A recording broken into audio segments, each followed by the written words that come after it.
귀한 찬양 감사합니다. 모든 영광을 하나님께 올려드리는 우리 모두가 되시기를 주님의 이름으로 축복합니다. 우리 찬양대 찬양이 매주일마다 우리가 듣는 찬양인데 오늘 찬양을 들으니까 너무나 은혜가 되죠, 여러분. 저만 그렇습니까? 제 귀가 잘된 겁니까? 잘못된 겁니까? 아니면 찬양대가 어디 가서 연습을 많이 한 겁니까? 아니면 기도를 많이 하고 오셨습니까? 오늘은 특별히 정말로 은혜되게 찬양하는데 우리 찬양대가 진정으로 찬양의 통로, 축복의 통로가 될 줄로 믿습니다. 여러분, 신앙생활 하는 것 기쁘시죠? 좋으시죠? 너무나 감사하죠? 하나님 앞에서 믿음으로 살아간다라고 하는 것이 이 세상 속에서 하나님께서 나를 택하시고 그렇게 신앙인이 되어서 살아간다라고 하는 것이 너무나 좋은데, 여러분, 그런데 때로는 믿음 생활하기 때문에 내가 신앙인이기 때문에 어렵지 않아도 될 일에 대해서 어렵기도 하고 힘들 때가 있습니다. 그러면서 아이고, 신앙생활하는 게 왜 이렇게 힘들까? 믿음대로 말씀대로 살아가면 되는데 왜 이렇게 안 될까라고 하는 이런 낙심이 우리 속에, 고민이 우리 속에 올 때가 있다는 겁니다. 이런 믿음으로 살아간다라고 하는 것이 이처럼 힘든 이유는 무엇일까요? 외부적인 어떤 압박 때문에 여러분 신앙생활하기가 힘듭니까? 아니면 내 삶에 주어진 환경이 좋지 않아서 신앙생활하기가 힘듭니까? 아니면 누군가가 나를 자꾸만 힘들게 하고 방해하기 때문에 나는 신앙생활 잘하려고 하는데 여러분 잘 되지 않는 원인이 있는 겁니까? 여러분, 생각해보면 외부의 어떤 핍박과 압박이 있었기 때문이기도 하겠고, 내 삶에 주어진 환경이 좋지 않았기 때문에 신앙생활하는 건 힘든 건도 맞겠고, 누군가가 자꾸만 방해해서 내가 올바르게 믿음 생활 하지 못한다 하는 것도 맞을 수 있습니다. 그러나 좀 더 눈을 감고 하나님 앞에 내 삶을 비추어 보면서 내 자신을 점검해 보면 주님의 말씀이 이미 내 삶에 주어졌음에도 불구하고 하나님의 놀라운 은혜가 내 삶 가운데 임하고 있음에도 불구하고 내가 어떻게 살아가야 될지에 대한 방향과 그 진리의 말씀들을 이미 다 알고 있음에도 불구하고 지키지 못하는, 그대로 살아가지 못하는 내 삶이 문제가 아니겠습니까? 내 자신이 문제가 아니겠습니까? 그럼 내 자신이 어느 부분이 약한 거죠? 육체, 이런 육신이 너무 약하고 문제가 많아서 주어진 말씀이 명확함에도 불구하고 진리가 분명함에도 불구하고 그렇게 살아가지 못하는 연약함이 우리에게 있는 것이 아니겠습니까? 그저 연약한 것이 아니라 육신의 본성, 죄의 본성을 가지고서 그렇게 자꾸만 악한 방향으로 나아가려고 하는 우리의 습성을 바라보게 되어집니다. 여러분, 그러면 통제하면 안 되겠습니까? 제어하면 되지 않습니까? 잘 컨트롤해서 내가 주님 앞에 이 죄 지을 때 딱 컨트롤하고 그렇게 하지 아니하고 말씀대로 살아가면 좋은데, 이러면 내 마음이 잘 길들여지지가 않는다는 거죠. 프로이드가 말했던 것처럼 이드, 야생마와 같은 내 이 자아가 잘 통제가 안 된다는 겁니다. 어느 때는 말을 잘 듣는 것 같아도 어느 때는 말 하나도 안 듣고, 그래서 결국에는 내가 원하지 않는 방향으로 가게 되어지는 내 삶을 바라보게 된다는 겁니다. 그냥 순종 잘하는, 복종 잘하는 가축이 되면 좋겠는데, 충성스러운 그런 개가 되면 좋겠는데, 여러분, 그런데 우리의 삶이 자꾸만 날뛰면서 통제가 되지 않습니다. 저 툰드라 지역, 여러분, 술록이 그렇다고 합니다. 술록은 가축반 야생반이랍니다. 술록이 무리지어가지고 가는데 사람이 이끌고 가는 것이 아니라 술록이 가는 방향으로 사람이 따라가면서 고기도 얻기도 하고 가죽도 얻는다고 합니다. 여러분, 그래서 가축인 것 같지만 야생성을 항상 가지고 있는 거죠. 여러분, 우리 자신도 하나님의 말씀 앞에 순종되어져서 길들여진 것 같은데, 그런 것 같은데 어느샌가 내 마음대로 살아갈 때가 너무나 많이 있다는 겁니다. 여러분, 비단 이러한 모습은 신앙생활에서만 있는 것이 아닌 것 같습니다. 우리 삶의 전반 속에서 믿지 않는 사람들에게조차도 나타나는 현상이라고 볼 수 있겠습니다. 병원에 갔더니 운동해야 됩니다 라고 이렇게 처방을 받았습니다. 그래서 정말로 운동을 해야 되는데, 아침에 일찍 일어나서 운동을 해야 되는데 눈이 안 떠집니다. 조금 더 자자, 조금 더 눕자. 직장 갔다 와서 피곤해도 또 운동하러 가야 되는데 아이고 피곤해가지고 그냥 TV 밑에서, 아래에서 그냥 소파에 그냥 눕고 싶습니다. 몸이 천근만근. 오늘 쉬고 내일부터 하자. 육체가 원하는 습성을 따라서 여러분 그렇게 가면서 운동이라고 하는 목적을 달성하지 못하게 되죠. 공부도 마찬가지인 것 같습니다. 물론 두뇌가 뛰어나가지고 아주 공부 잘하는 친구도 있기도 하겠지만, 일반의 머리를 가지고 있는 사람들은 노력 문제잖아요, 그죠? 물론 센스도 있겠지만 열심히 노력하면, 그래서 물론 내 머리로 공부도 하기도 하지만 엉덩이로 그렇게 공부한다고 말하기도 합니다. 책상에 오랫동안 진득하게 앉아 있어서 또 외우고 또 깨닫고 그렇게 열심히 공부를 해야 성적이 올라갈 텐데, 조금만 하다 보면 좀이 쑤십니다. 다른 데 가고 싶고 눕고 싶고 스마트폰 보고 싶고 여러분, 그렇게 되니까 내가 원하는 성적에 도달하지 못한다는 겁니다. 육신이 원하는 안전함으로 편안함으로 그렇게 가다 보니까 원하는 목적을 달성하지 못하더라라는 겁니다. 이런 인간관계도 마찬가지인 것 같습니다. 내가 화나는 것 알고 있는데, 내가 분노하는 것 머리는 다 알고 있는데, 참아야 된다라고 하는 것, 인내해야 된다는 것, 거기서 그 말을 하지 말아야 된다는 것 알고 있는데, 그는 육체의 본성에 따라서 욱하니 성질이 나오죠. 거친 말을 내뱉죠. 혹은 폭력적인 행동을 하게 되어지죠. 그러면서 내가 원하지 않는 관계가 깨뜨려지는 것을 경험한다는 겁니다. 우리의 육신의 본성을 통제할 수만 있다면, 우리 육신의 본성을, 이 야생마를 잘 길들여 가지고 명마를 만들 수만 있다면 얼마나 좋을까요? 그럼 신앙생활이 있어서 이 육신을 제어하지 못함으로 말미암아 우리 영적인 삶이 풍요하지 못하고 늘 갈급한 마음으로, 늘 마음의 압박감 속에서 부담을 가지고 살아갈 때가 많이 있습니다. 기도해야지라고 하면서 예배당에 나와서 열심히 기도하고 싶은데 다른 생각이 들기도 하고, 바깥에서 열심히 일하고 오니까 막 피곤해서 졸리면서 그냥 정신없이 온전하게 기도하지 못하고 돌아갈 때가 많이 있습니다. 그럼 예수님의 제자가 그러했죠. 아주 위기적인 급박한 상황, 이제 곧 예수님께서 십자가에 못 박혀서 죽는다라고 하는데 제자들은 그냥 피곤해서 잠을 잔 겁니다. 그럼 주일에 받았던 말씀, 그렇지, 내가 이웃을 사랑하고 미워하지 말고 용서하면서 그렇게 정말로 예수님의 마음으로 그렇게 살아야지 라고 하면서 마음의 결단을 하는데, 여러분, 어느 순간 내 자존심이 건드리죠. 내 감정이 욱하니 올라오게 되어지죠. 그래서 막 미워하고 질투하고 그 분노의 마음을 막 다 쏟아냅니다. 예수님께서도 비유로 말씀하셨습니다. 1만 달란트 빚진 자가 탕감을 받았답니다. 요즘의 돈으로 환산해 보면 1만 달란트, 1달란트가 6천 데나리온, 6천 데나리온에서 한 데나리온이 일꾼의 하루 품삯입니다. 여러분, 그러면 오늘날의 돈으로 환산하게 되어지면 6조에서 10조, 15조가 된답니다. 안 놀라시죠? 6조에서 10조, 15조가 된답니다. 우와, 이렇게 해야 되죠. 그것을 탕감받았대요, 여러분. 그만큼 갖다 쓰고서는 안 갚아도 된대요. 됐다. 사정하면서 울면서 그렇게 불쌍하게 보이니까 주인이 다 탕감해 줬대요. 안 갚아도 된다.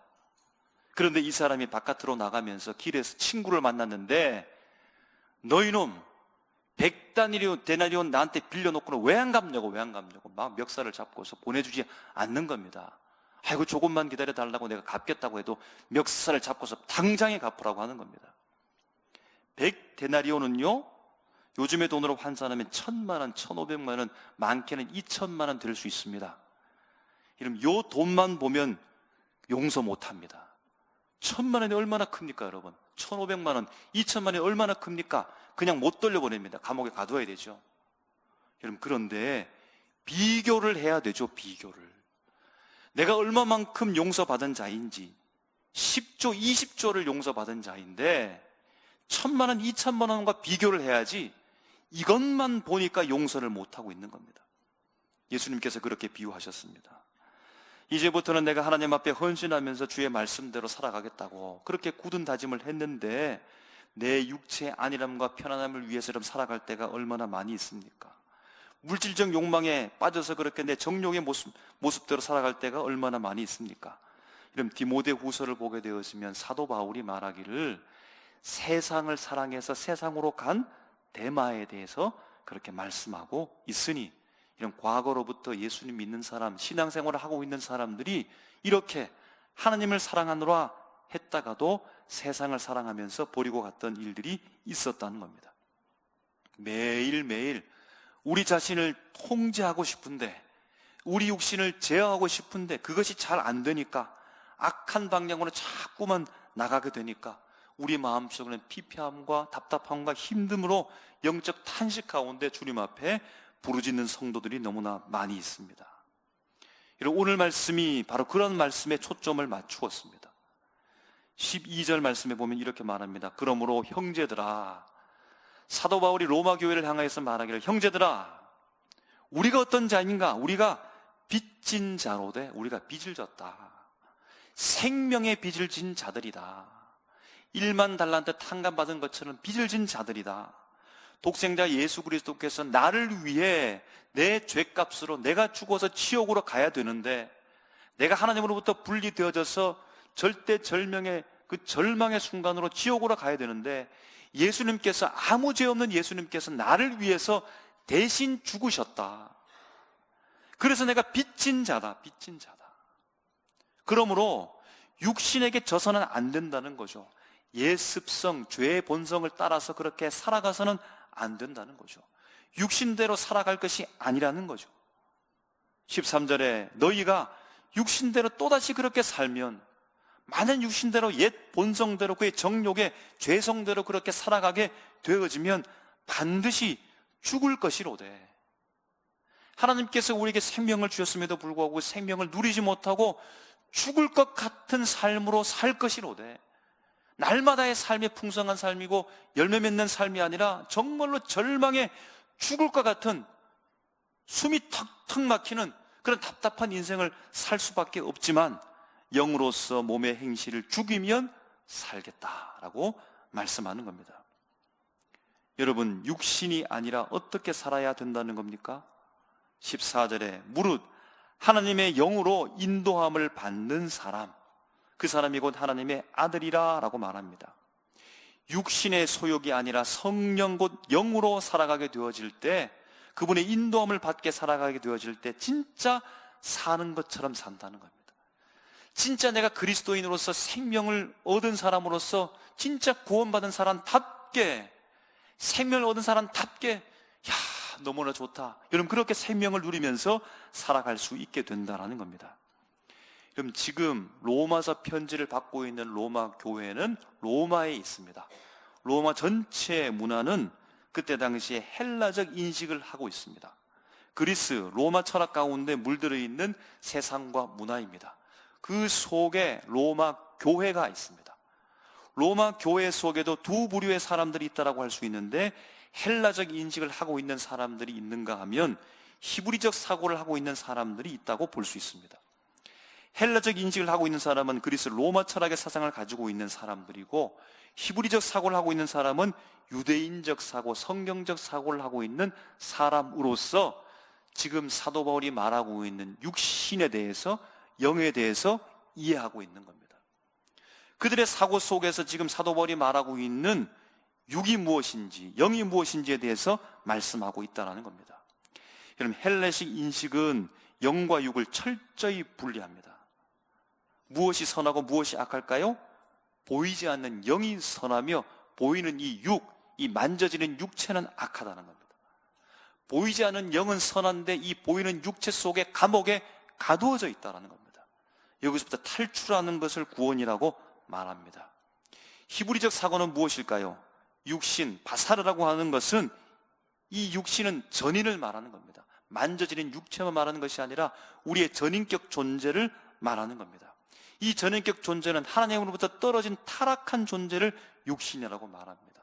하나님과 관계하며 하나님과 함께 붙어있는 존재가 아니라 하나님으로부터 그 나무 가지에서 떨어진 것처럼, 잘려진 것처럼 그 전인적 존재가 하나님으로부터 분리되어져서 타락한 존재를 육신이라고 말한다는 겁니다.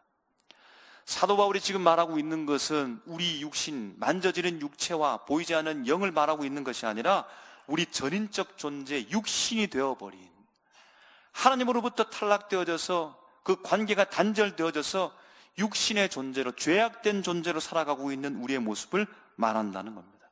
여러분, 그러니까 신앙생활이라고 하는 것은 무엇입니까?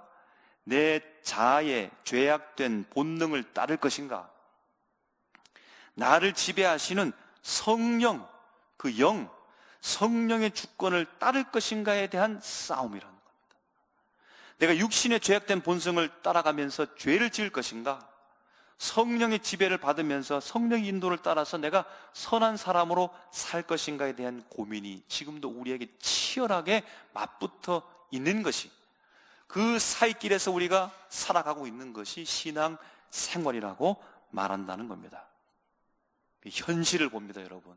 현실을 바라봅니다. 이 현실에 주님께서 말씀하시는 그 말씀이 과연 이루어질 수 있을까요? 여러분, 우리는 진짜 내 육신의 욕망을 죽일 수 있을까요, 여러분? 내 육신의 악한 욕망들을 정말로 죽이고 순수하고 100% 깨끗한 순결한 모습으로 여러분 그렇게 살아갈 수 있을까요? 현실을 보십시오. 우리 육신은 여전히 살아서 꿈틀꿈틀거리면서, 아니 멀쩡하게 당당하게 기세등등하게 해서 우리의 삶을 지금도 삼켜버리고 있지 않습니까? 이는 수많은 사람들이, 수많은 그리스도인들이 매년 초에 결단하죠. 송구 영신 예배 때, 주님 이 한 해 하나님의 말씀대로 살아가게 해주시옵소서 기도합니다. 집회 때 감동을 받아가지고 말씀의 은혜를 받아서 주님 제가 주님을 위해 살겠습니다라고 기도하죠. 기도회 때마다 회개하면서 간절한 마음으로 눈물을 흘리면서 그렇게 간절한 마음으로 결심을 합니다. 이제 음란한 문화를 끊게 하여 주시옵소서. 이제 누군가를 미워하지 않고 넓은 마음으로, 진짜 넓은 마음으로 예수님 마음을 가져가지고 제가 그렇게 다른 사람을 사랑하면서 용서하면서 그렇게 넓은 마음으로 살아가게 하여 주시옵소서. 주님 이제는 욕심 부리지 말고 세상을 잡으려고 하지 말고 이 손을 펴서 나누면서 탐욕을 버리면서 나누어주는 삶, 넉넉한 삶을 주님 살게 해 주시옵소서라고 하면서 여러분 매년 초에 금자탑을 쌓습니다. 집회 때마다 탑을 쌓아 올립니다. 기도회 때마다 열심히 기도하면서 높이 탑을 쌓아 올리는데 며칠 가지 않아서 다 무너져 버리죠.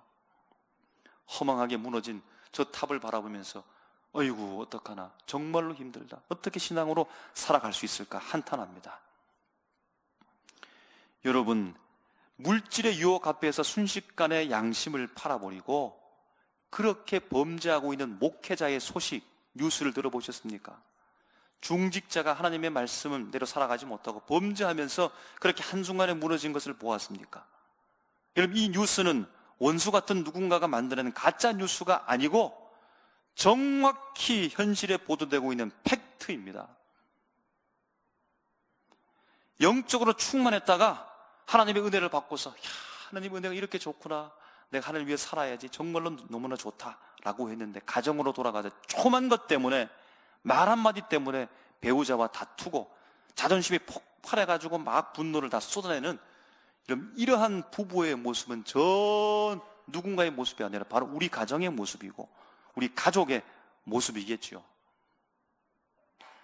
남을 시기하고 험난한 그 입술을 제어하지 못해가지고 공동체를 깨뜨리는 이런 그 현실은 오늘 한국교회에 끊임없이 많이 일어나고 있고, 어쩌면 우리도 그것 때문에 지금도 후유증에 시달리고 있는지 모르겠습니다. 여러분, 이처럼 육체를 죽일 수 있을까요, 여러분? 이 육신을 죽일 수 있습니까? 불가능한 건 아닙니까? 성경은 분명히 말합니다. 육신대로 살면 반드시 죽고 몸의 행실을 죽여야 산다라고 말하는데, 이 육신을 정말 여러분 죽일 수 있습니까? 어떻게 하면 여러분 죽일 수 있을까요? 이런 혹시 바울이 우리를 향하여, 로마 교회를 향하여서 교만하지 말라고, 너희가 진짜로 도달하지 못하는 것이 있다는 사실을 알려주면서 교만하지 않게 하기 위해서 여러분 불가능한 일을 이렇게 말한 것일까요? 아니면 원래 이론은 그렇다, 이론과 실제가 다르지 않습니까? 이론은 그렇다, 실제는 다른데 이론은 알아야 되지 않겠느냐? 우리 기독교인의 이상향이 무엇인지는 적어도 알아야 되지 않겠느냐라고 하는 이런 교리적 그냥 설명을 하고 있는 것입니까? 아니면 지금 로마교회 성도들의 신앙의 수준이 조금씩 올라가고 있으니까 더 잘해라 하기 위해서 이렇게 격려하는 차원에서 이 무리한 요구를 지금 여러분 하고 있는 것입니까? 여러분, 이 불가능해 보이는 난제와 같은 실마리를 풀기 위해서 우리는 본문으로 다시 돌아갑니다. 본문을 다시 읽어봅니다. 15절 말씀 가운데 너희는 다시 무서워하는 종의 영을 받지 아니하고 종을 말합니다. 양자의 영을 받았다라고 말합니다. 양자. 그럼 종과 양자, 종과 그 자녀를 비교합니다. 정체성에 대한 비교입니다. 우리가 아빠, 아버지라고 부른다라고 말합니다. 이런 부자 관계를 말하고 있습니다. 관계를 말하고 있습니다. 16절에 성령이 친히 우리의 영과 더불어서 우리가 하나님의 자녀인 것을 증언하신다라고 자녀인 관계를 말하고 있습니다. 17절에 자녀이면 또한 상속자 곧 하나님의 상속자요 그리스도와 함께 상속자가 되었다. 우리가 그와 함께 영광을 받고 고난도 함께 받는다라고 하나님이 우리에게 주시는 상속자, 우리의 신분의 관계에 대해서 말씀하고 있다라는 겁니다. 이런 무엇을 말씀하고 있는 겁니까? 우리의 이전의 모습과 이후의 모습이 나누어지게 되어지는데 이전에 가지고 있었던 정체성과 관계와 신분으로는 육신을 죽일 수 없다라고 하는 것과 이제 새롭게 바꾸어진 우리의 정체성과 관계와 신분을 가져야만 육신을 이길 수 있다라고 말하는 겁니다. 이전에 옛 습성의 사람으로서의 정체성과 그 관계와 신분으로는 육신을 죽일 수 없으나 우리가 새롭게 이루어진 정체성과 관계와 신분을 가져야만 육신을 이길 수 있다라는 말입니다.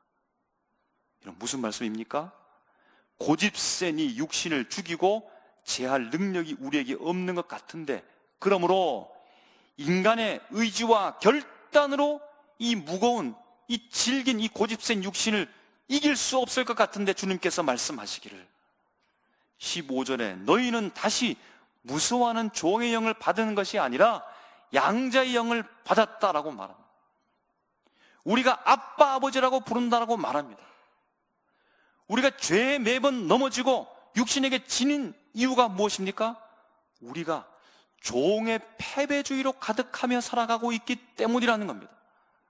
종은 어떻게 살아가죠? 주인의 눈치를 봅니다. 주인을 보면 무서워합니다. 아무리 열심히 한다 할지라도 주인이 나타나면 겁을 덜컥 냅니다. 혼날까 봐 두려워서 어찌할 줄 몰라 합니다. 하는 그 일이 할 수 없어서 억지로 합니다. 억지로 죄를 참으려고 하는데 인간이 안간힘을 쓸 뿐이고 결국에는 주인이 원하는 온전한 일을 이루어내지 못하고 육신에게 지는 결과만을 보이게 된다는 겁니다. 그러므로 종의 신분으로는 주인에게 만족감을 주지 못한다는 말입니다. 그러나 성령이 우리에게 임하셔서 하시는 일이 무엇이라는 겁니까? 너는 그리스도의 피로 값주고 산 아들이다. 너는 그리스도의 피로 값주고 산 딸이라는 겁니다. 성령께서 우리에게 이 시간에 오셔서 우리에게 지금도 말씀하시고 우리에게 확증해 주는 것은 우리의 신분을 확증해 주는 겁니다.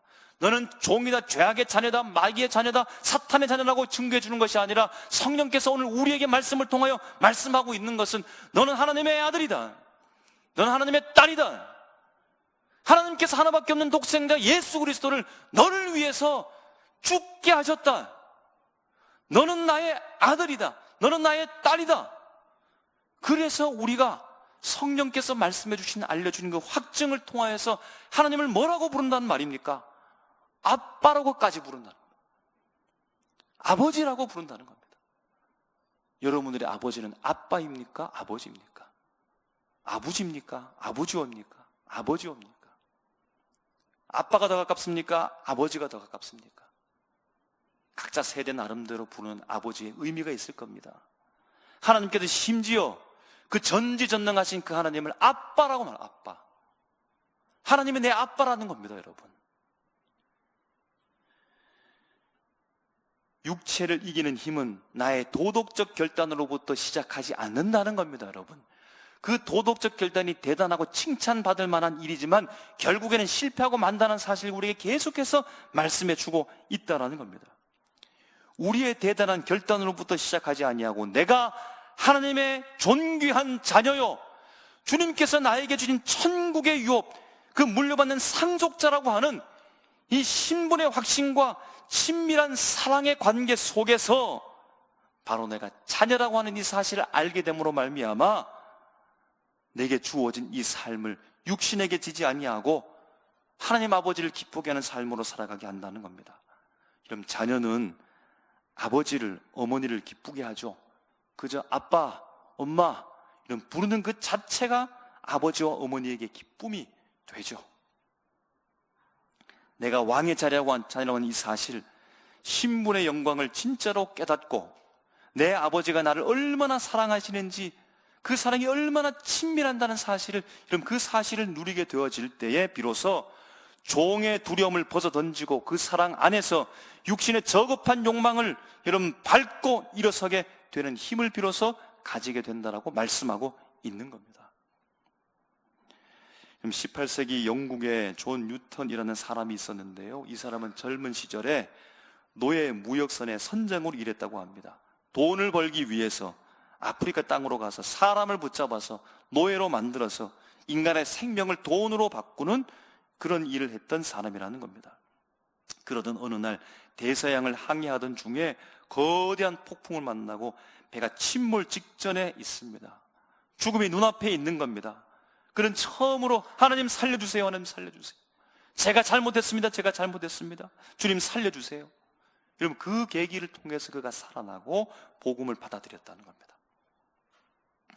그가요, 그의 삶을 바꾸었는데, 그럼 삶을 바꿀 수 있었던 것은 무엇일까요? 내가 이제부터 나쁜 짓 안 해야지, 내가 결심했어, 나는 좋은 사람으로 살아야지, 이런 일 안 해야지 라고 했던 것으로부터 출발하는 것이 아니라, 하나님께서 만들어주신 고귀한 생명을 돈으로 받고 살아가는, 팔고 사는 이 흉악한 범죄와 같은 나 죄인을 주님이 나를 용서하시고 하나밖에 없는 독생자 예수 그리스도는 나를 위해서 죽게 하셨다라고 하는 이 사실, 나를 용서하시고 하나님의 자녀로 나를 받아주셨다라고 하는 이 사실을, 그 은혜를 깨닫게 되는 순간 더 이상 내가 하나님의 심판을 피해서 도망다니는 종이 아니라 하나님이 그렇게 찾고 나를 안아주시는 하나님의 사랑하는 아들이 되었다라고 하는 이 신분을 믿게 되는 이후부터입니다.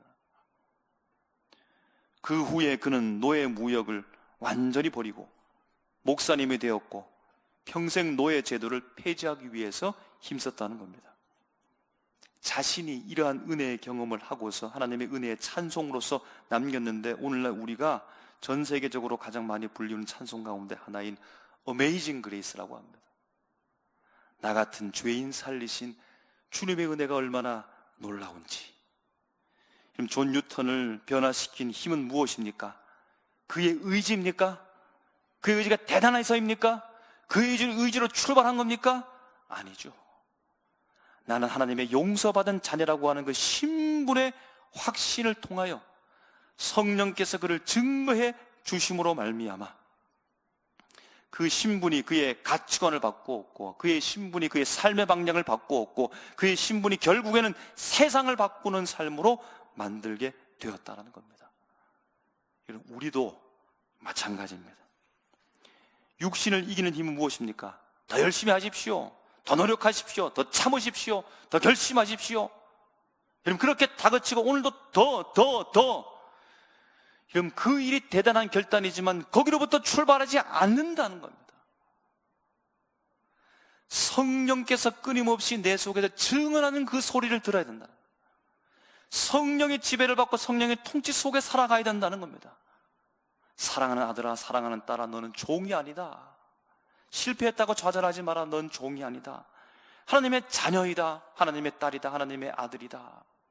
그 신분을 오늘 성령께서 우리 계속해서 확인해주고, 그 신분을 통하여 우리가 진짜 힘을 얻게 되어주고, 그 신분을 믿고 그 사랑 안에 거하게 되어질 때 우리는 비로소 육신의 욕망을 짓밟고 이기며 하나님의 자녀답게 아름다운 모습으로 살아갈 수 있는 힘으로 살게 되며, 그 삶을 경험하게 되어질 때 내가 그리스도인 된 이 생명의 놀라운 은혜를 누리게 된다는 겁니다. 진짜 내 속에 있는 구원과 천국의 감격과 은혜를 누리며 살아갈 수 있는 진짜 그리스도인의 생명을 얻으며 살아가게 된다는 겁니다. 사랑하는 사밀교회 성도 여러분, 우리 자신을 돌아보십시오. 다시 여러분 자각하십시오. 다시 깨어나십시오. 사탄 오늘도 와서 너는 안 돼, 너는 실패했지, 너는 죄지었지, 너는 지옥에 갈 거야, 너는 안 돼, 너는 죄인이야 정죄하면서 우리를 자꾸만 억누르지만 여러분 그 소리에 귀를 기울이지 말고 오늘 사랑으로 찾아오신 성령께서 우리에게 말씀하시는 이 말씀을 통해서 우리에게 들려주는 그 확신 가운데 거하셔야 됩니다.